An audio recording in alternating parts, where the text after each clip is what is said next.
ብዙ የሥራ ዕድል እያመለጣችሁ ያለው በዚህ ምክንያት ነው። እባካችሁ ስራ እንዲፈልጉላችሁ ለምትነግሯቸው ሰዎች የተገኘው ስራ ይሁን ማለት አቁሙ።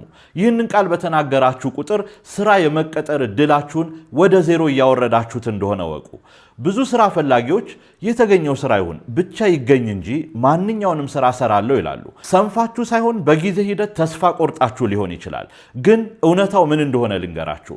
ሁሉንም እሰራለሁ የሚልን ሰው ማንም ሊቀጥረው አይፈልግም። እስቲ አስቡት።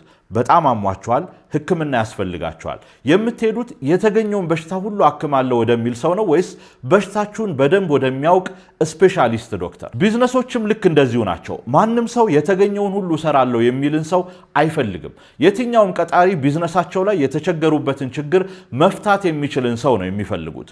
ስለዚህ ስትራቴጂያችሁን ቀይሩ። ማንኛውም ስራ ከመፈለግ ይልቅ እኔ በምን ጎበዝ ነኝ ብላችሁ ራሳችሁን ጠይቁ። በሽያጭ፣ በሶሻል ሚዲያ ማኔጅመንት ወይንስ በእንግዳ ተቀባይነት? አንድ የምትችሉትን ነገር ለይታችሁ ወቁና በሱ ላይ ተዘጋጁ። ቪዲዮ ለሚያስፈልገው ጓደኛችሁ ሼር አድርጉት። ስራ ከመፈለጋችሁ በፊት ራሳችሁን አዘጋጁ።